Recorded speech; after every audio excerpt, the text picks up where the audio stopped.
This video is just a quick preview of one of over 200 step-by-step percussion lessons included in our CongaChops membership. So don't forget to hit like and subscribe, and head over to CongaChops.com to start your free 7-day trial and check out everything we've got on the site. En esta primera lección vamos a repasar el ritmo que ve nacer al timbal como instrumento fundamental de la música popular cubana, el danzón.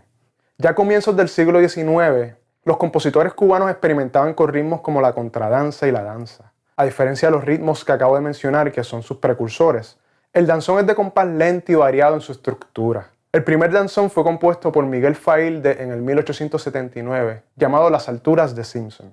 En sus principios fue interpretado en el formato conocido como orquesta típica, en las cuales se usaba el tímpani de descendencia europea, que luego evoluciona y toma su forma moderna que conocemos hoy en día como el timbal o las pailas cubanas. Mientras el género iba evolucionando, se le fueron añadiendo instrumentos al formato instrumental y evolucionó a lo que se conoció como charangas, descendiente de las orquestas típicas. Aquí vemos al timbal tomar su forma y rol más conocido hoy en día y cementarse como parte de la instrumentación de la mayoría de orquestas de música bailable cubana. La estructura de un arreglo al estilo de danzón usualmente consiste de 3 patrones rítmicos distintos: el ritmo del danzón, un patrón rítmico que se llama el paseo, y a partir de los años 30, empezando con la Orquesta América, el maestro Enrique Jorrín añadió la última parte de un arreglo de danzón como lo conocemos hoy en día, el cha-cha-cha. Vamos a aprender el patrón principal, que es el baqueteo. Luego aprenderemos el patrón del paseo y por último le añadiremos algunas variaciones que le añaden variedad y movimiento al ritmo.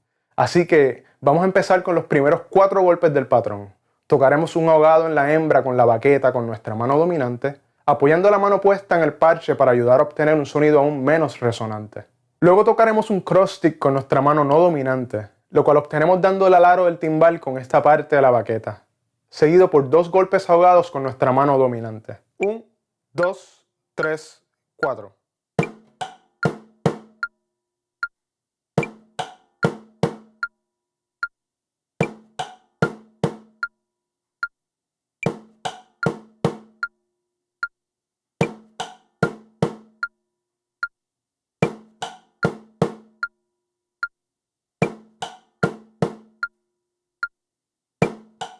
Para la segunda mitad del primer compás, tocaremos un cross stick en nuestra mano no dominante, seguido por un golpe ahogado con la mano puesta.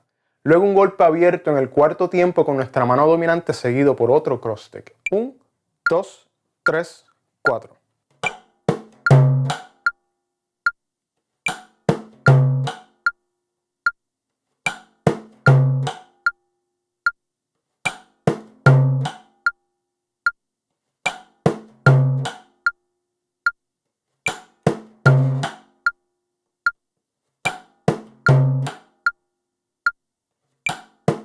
Ahora vamos a unir estas primeras 2 partes para completar el primer compás. 1, 2, 3, 4.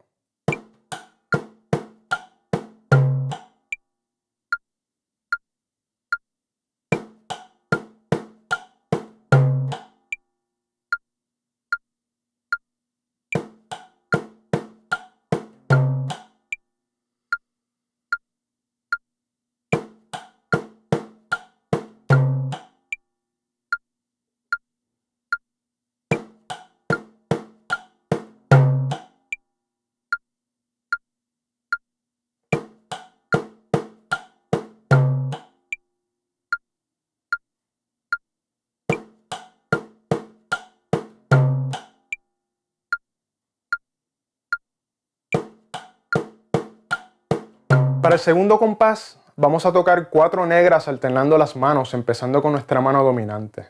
Un tono ahogado, seguido por un cross stick, luego otro ahogado y últimamente un tono abierto en el macho. 1, 2, 3, 4.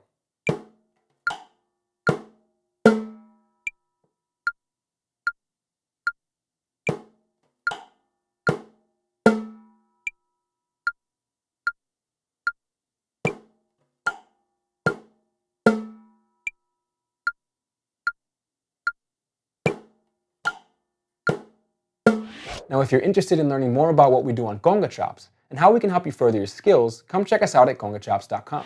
We've got an incredible library of step-by-step courses and lessons, over 10 hours of exclusive practice loops, hand-picked Spotify playlists for each pertinent course and lesson on the site, and an amazing community forum where you can meet and discuss with other members, as well as get one-on-one feedback on everything you're working on. Just click the link below to grab your free 7-day trial and see what it's all about. Now, please don't forget to show your support for our channel by giving this video a like, leaving a comment down below as far as what you'd like to see me cover next, and hitting subscribe so you can catch our new videos. I'll see you in the next lesson.